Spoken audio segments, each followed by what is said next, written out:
What are you playing off the record? Oh my god, shut up! Anyway, welcome back to Dead Rising 2. We're gonna go ahead and do a lot of the final missions. Can you believe it? Final missions? It feels like there's still a whole lot to do. It feels like it, yes, but we're actually getting done with a lot of the last Survivor missions. I think after this episode, there'll probably be only one left. It doesn't feel like we're winding down, though. It just feels like we're still kind of kicking things into third gear. Yeah, and I will say, because of all these extra side missions, it doesn't feel like any progress is being made story-wise. But as I've realized from recording the footage, as soon as we do the next story mission, it just, kicks it up 110%. So a lot of story is coming, in one giant glob of episodes. Well, fine then. I'm going to tentatively scoot forward to the edge of my seat. Ah, good, because you're definitely going to need it, because I've actually since forgotten the story of Dead Rising 2. So this was semi-new to me. But before we go fight our next psychopath, which is what we're doing first and foremost, right here.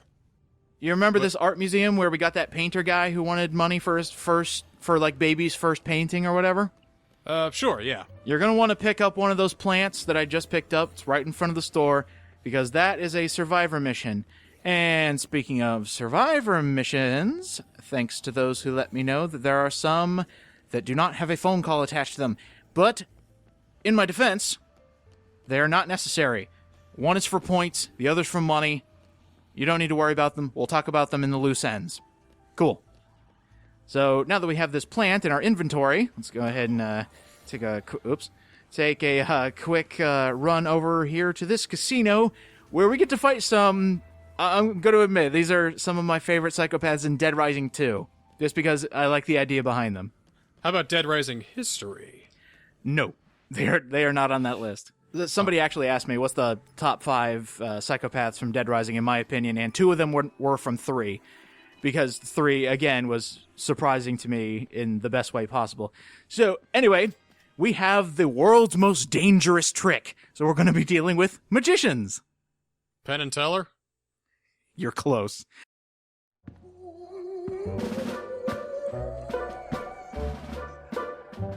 Abracadabra!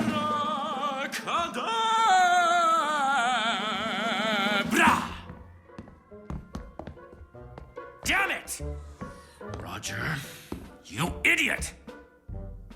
We need to get on the ball if I'm ever going to get out of this hole and into the spotlight as I deserve. Don't you see? This is finally my chance. I mean, our chance. Go, you imbecile! Get ready for the next trick. And now, the trick that the world will soon know us by. But first, do we have a volunteer? A lovely lady, perhaps?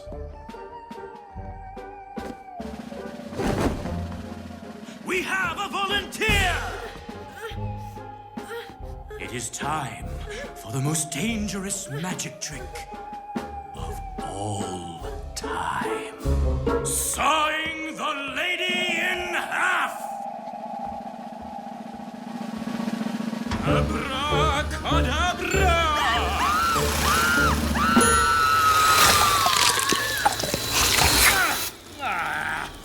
Damn it! Not again! Hey, that's not magic. She's dead. Oh, look at Mr. Big Guy here. Everyone's a critic, aren't they? You think this is easy? I suppose you know how to saw a woman in half, right, Big Shot? We're professionals, okay? Who asked you to come in here while we were practicing? You just want to tear us down, like the others, don't you? Well, we just so happen to have a very special trick just for you. It's a little disappearing trick. You'd be the perfect volunteer. The ending is to die for!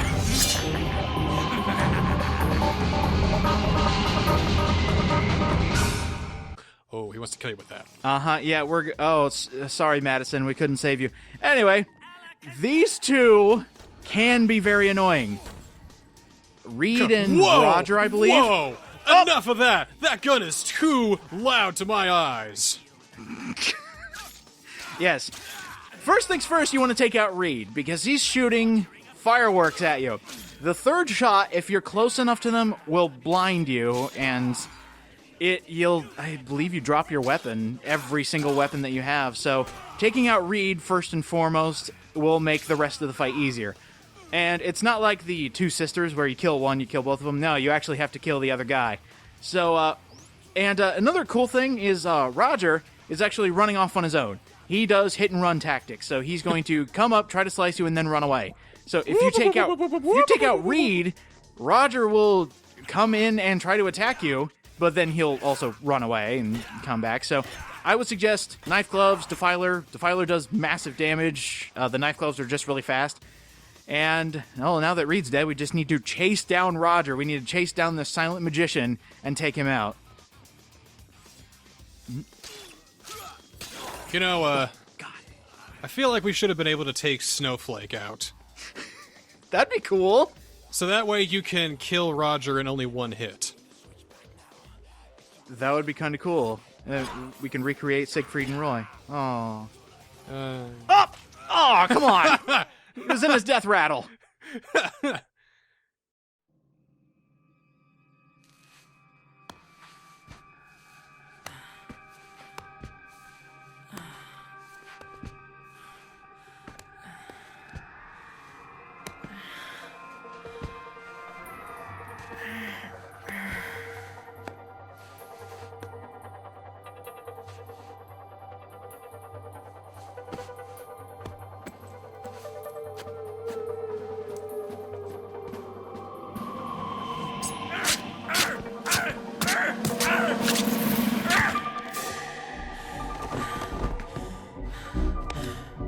I've always wanted to do that.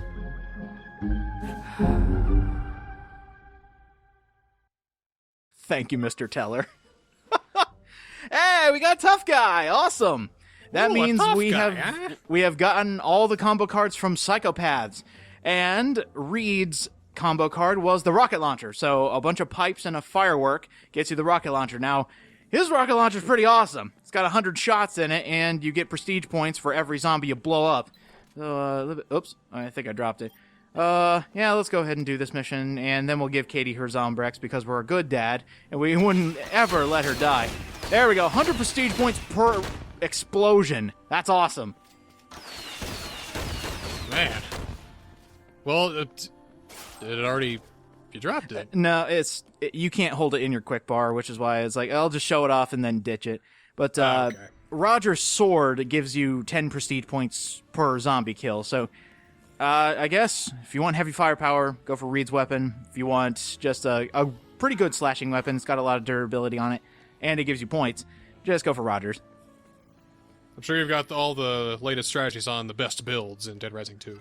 Yes, of course. All the pro strats that all the kids are using these days. This next mission sucks. Kids can't play it. It's for 17 and older. No, they play it anyway. You should have seen when I was working at GameStop. A bunch of moms would come in, buy Far Cry 3 or 4, whichever the new one was, and we would have to tell them, there's full frontal on women, right? And they're like, it's fine. He'll just close his eyes.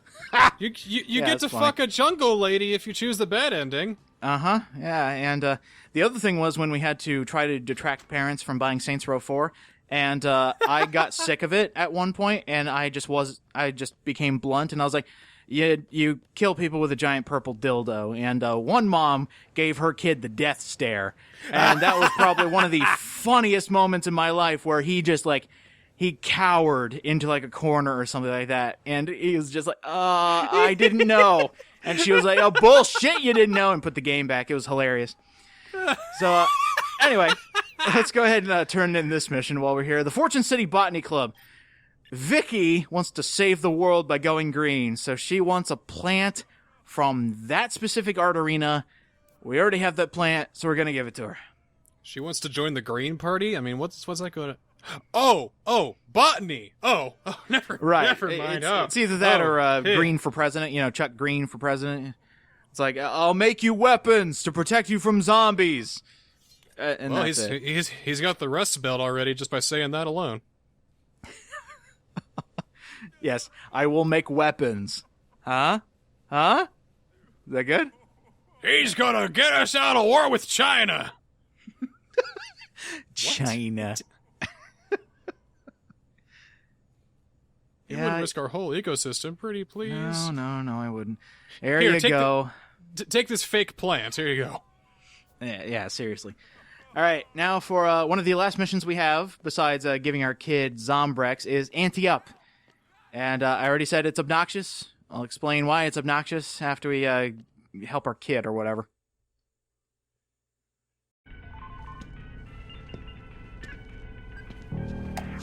Dad, it didn't let me get to the save point. I'm gonna have to restart.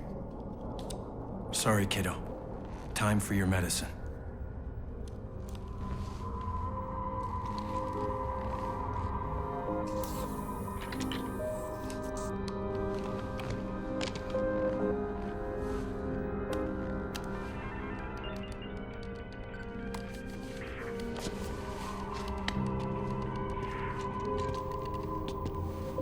Chuck, the rescue's coming soon. Sullivan said they'll save anyone at the bunker at first light. There still might be people out there that we can help. If you can get them back here in time. It never stops, does it? Katie would go on a killing rampage for a portable Dark Souls. That's how you increase the Vita sales. You have a portable Dark Souls on the Vita, so people get frustrated, throw their console into the corner, it shatters, and then you got to buy a new one. Exactly. Alrighty. So some people in the comments have been giving strategies on how to finish Ante Up, and my suggestion is, one, they're absolutely right. Which one of the suggestions was get all the gambling magazines you can get. And always go all in, because the AI will just give up at a lot of those points. But Ante Up, you have to play strip poker with all of these survivors and win against all of them. All right. Let's get to some nudity.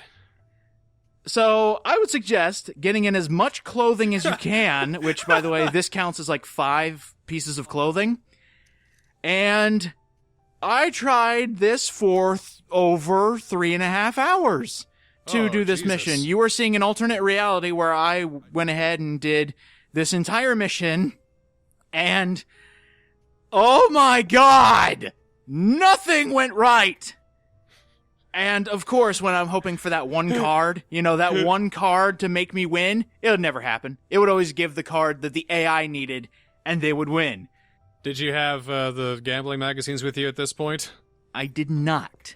Because it increases your winnings, yes, but that doesn't make the AI's bet go up. So, yeah, you'll get cash, but will it help them lose? No! It won't. And I think at one point Woodrow became like a shark or something like that. Like he could predict his next 5 hands because he would never lose. And another really... What's up your fucking sleeves, huh? A really maddening thing about this is if you lose, you can play again. That's, you just go right back in. But the person who has all the money keeps all the money. So at one point, I was facing Woodrow. He had over $400,000, and I was coming back in with the small blind of like 40 grand. So that was just all my chips. Immediately lose, take off an article of clothing, and it was just a continuous cycle. And that's what it eventually becomes when the blinds get too big, is somebody will be out, take off an article of clothing, come back in, their money's already gone. They're already all in. So I guess a lot of this is luck, because all gambling is luck. But being able to lose and come back in and your opponent has all the money, that's bullshit. Especially when I won the first 3 opponents, I got reclothed, came back, I had no money. I had the exact same as everybody else. So you don't keep the money if you leave. So coming back to this and having to win against these 2, and this takes forever, obviously. I spent damn enough time doing this. Looks like you already lost a mission there. Already. Yeah, this was a not care run. This is a different reality where everybody died and the story was lost forever. But it also doesn't help that those loading like poker faces that everybody has to have makes it take longer. You can't skip those. You can't even skip everybody else's turn and get straight to yours. You just have to wait and wait. It takes so damn long to do this one. But eventually, you'll get to a point where oh yeah, I had to reload a save. Excuse me, because I lost. I'm gonna do that again! Because it got to the blinds shit again, where the blinds got too big. I would come back in from losing an article of clothing. There you go. Let's go ahead and put all my chips in. So, let's try to get everybody out and see if I can get through it without getting any money taken from me. It's probably not going to happen. But eventually, I figured out some sort of winning strategy, because for 3 of those hours, I decided, I'll go in on every single hand, even though my hand is crap. And that didn't help.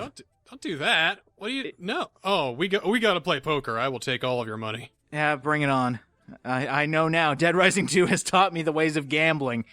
Because a lot of the times when I would fold on a hand, the flop would be exactly what I needed. Which is why I went in on every single hand. So, I'm going to say the programming is bad, but it's also because I'm bad at poker. Anyway, every time you win and strip everybody of their clothing, 5,000 prestige points, and you get a special item for beating this dude. Everybody's nude now. Everybody get naked, because as soon as you finish up everything, you get a 10,000 prestige point bonus, plus all the 5,000s that you got, and Sir Arthur's helmet. That's the only way you can get this item, is to beat... I can't even remember his name. Beat him in strip poker. Let's see, who are you? Jack. Beat Jack in strip poker, and you get Sir Arthur's helmet. Like, for one Easter egg, it is obnoxious to get everything to be Sir Arthur. Well, then again, the same could be said of Ghosts and Goblins. Yeah. Obnoxious, difficult, bullshit, artificially difficult, not the best programming, etc., etc. And by the way, you don't get penalized for having this end. Like, I went to the next story mission, ante up just ended, and nothing was done. It just goes as long as it needs to. Just like, you can play some strip poker if you want to, but why would you want to? Yeah, and then when you start story or case 6, everything just stops. Okay. Ready to go home, kiddo? Ready.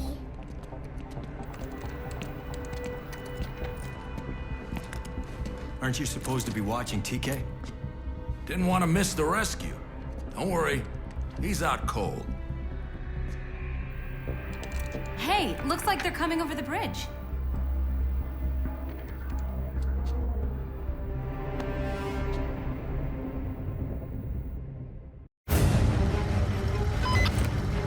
We're at the first checkpoint.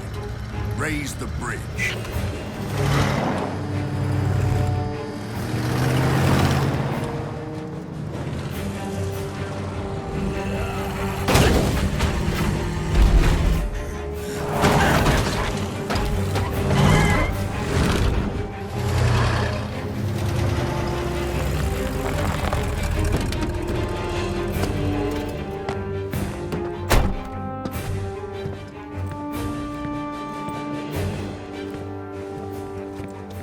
Let's go!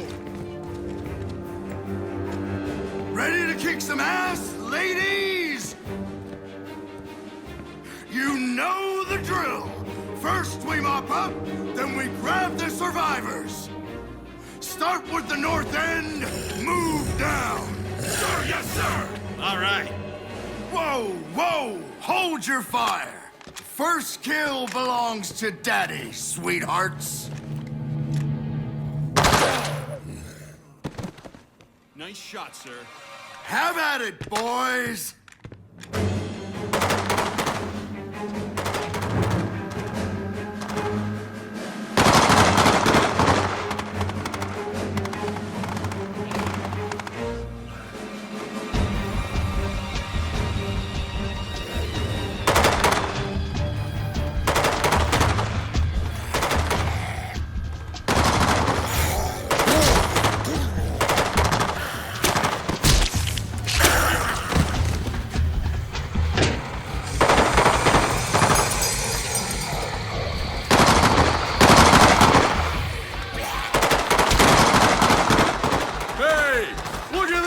blast ammo!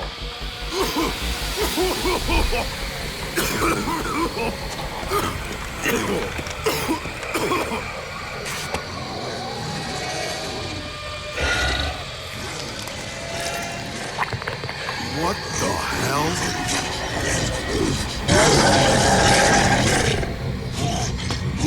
Come on! Drop, you son of a bitch! Come on! Oh, my face! Oh, God, it burns! It burns! Oh! Hold still, man! I'll shoot it off!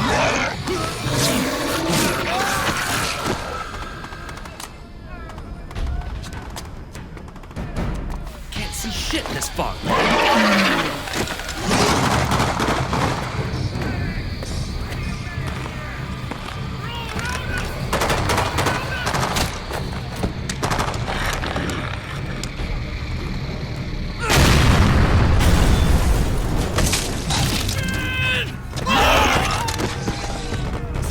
Sarge! You gotta get us out of here!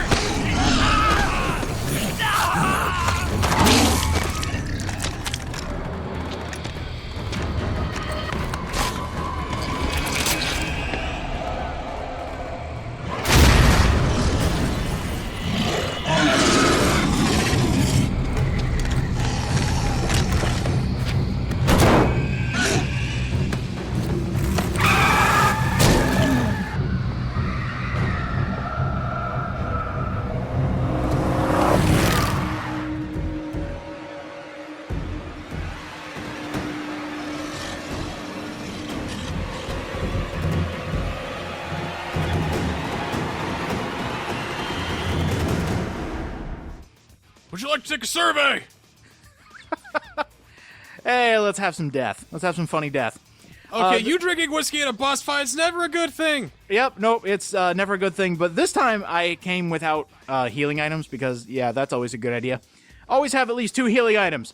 And I was thinking, I could get rid of Reed real quick. Oh, I missed. Oh, he shot me. Oh, I dropped everything.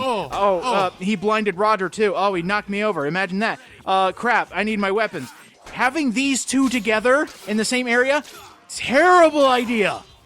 If both of them are within close proximity of you, they're going to wreck you.